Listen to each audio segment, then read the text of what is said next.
Hi guys, I hope आप लोगों के पेपर बहुत अच्छे गए होंगे सीए में फाउंडेशन के। तो आज हम लोग रिव्यू करेंगे मैनेजमेंट का पेपर, ठीक है। इकोनॉमिक्स का part B.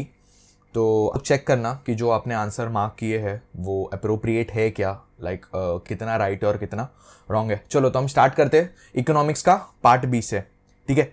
So first question क्या था, 86th वन, कि the idea of management as a science focus on.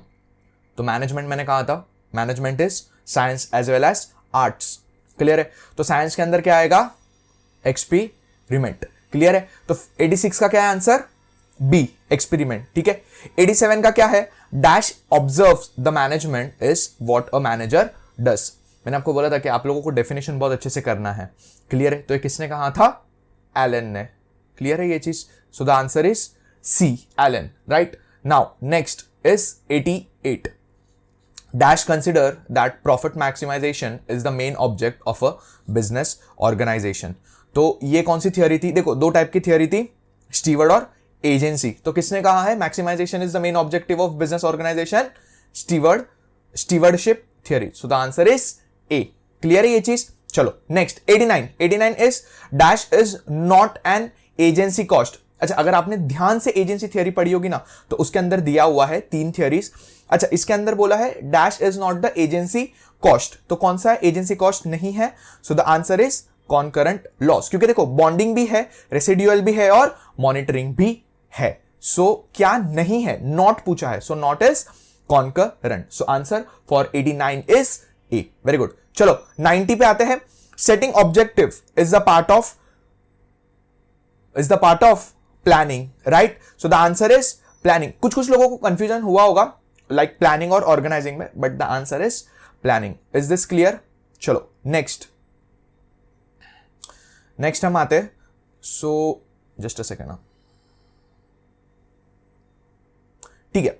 Next one is 91, ठीक है। तो 91 वाला क्या बोला है उन्होंने, which one of the following is not an external source of recruitment. अच्छा, जब आपने रिक्रूटमेंट पढ़ा होगा तो एक होता है इंटरनल सोर्स और एक होता है एक्सटर्नल सोर्स, क्लियर। नॉट बोला है, नॉट, तो मतलब एक्सटर्नल सोर्स का रिक्रूटमेंट कौन सा नहीं है। पढ़ते हैं, वॉक इन तो है, एडवर्टीजमेंट भी एक्सटर्नल सोर्स है, एम्प्लॉयमेंट एक्सचेंज ये भी है, तो बचा क्या, transfer. So transfer is not an external source, ठीक है। 92 पढ़ते हैं, 92 is dash is not a step in staffing process. मैंने आपको कहा था स्टेप्स आ सकते हैं, तो आप ध्यान से पढ़ना उसको, ठीक है। तो स्टाफिंग का स्टेप कौन सा नहीं है, जल्दी बताओ।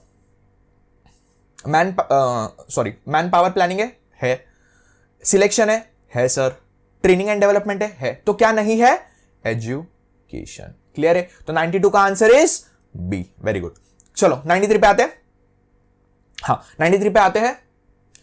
In the early stage of dash the process of coordination must begins.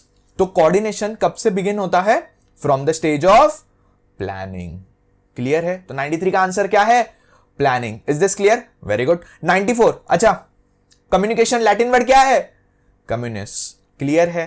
तो सिंपल सी चीज है, from the Latin word communis the term communication has been develop. Is this clear.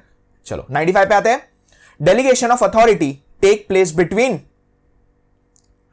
Between superior and subordinate. Delegation of authority मतलब किसी को authority delegate करना। सो कौन करता है, सुपीरियर एंड सबऑर्डिनेट, राइट। चलो next 96, span of management is also known as, बताओ जल्दी। स्पैन ऑफ मैनेजमेंट एक छोटा कंसेप्ट था, लास्ट में दिया हुआ था चैप्टर के, is also known as span of control. The answer is C, clear है ये चीज। Next, leadership does not exist without, leadership किसके बिना एग्जिस्ट नहीं करेगा, किसके, फॉलोअर्स के, राइट है ये चीज। So the answer is A. 97 का आंसर क्या है, ए, क्लियर है। Next, which system of management is an ideal system of as per Likert. कौन तो जल्दी बताओ, लाइकर्ट का 4 सिस्टम थे, कौन सा वाला आएगा, system 4। The answer is B. तो 98 का क्या है, B, very good. Program decision are taken by, देखो प्रोग्राम और नॉन प्रोग्राम दोनों था, क्लियर है। तो प्रोग्राम कौन लेगा, हमेशा lower level management, very good. So answer is C. And last one dash is the first step in decision making. देखो स्टेप्स का दो आया है, एक स्टाफिंग और एक ये डिसीजन मेकिंग। देखो मैंने आपको बताया था स्टेप्स अच्छे से करके जाना, क्लियर है? ठीक है, तो बताओ selection of alternative, development of alternative, नहीं इवैल्यूएशन ऑफ अल्टरनेटिव। देखो फर्स्ट स्टेप बोला है, फर्स्ट स्टेप, सो कौन सा आएगा? Identification and diagnosis of real problem. The answer is D. Clear है ये चीज? पेपर इजी था, पार्ट बी इजी था, क्लियर है? पक्का समझा आपको? आई होप आप लोगों के पेपर अच्छे गए होंगे, है ना? और आप लोग अच्छे से मार्क्स लेके आ रहा हूं, क्लियर है?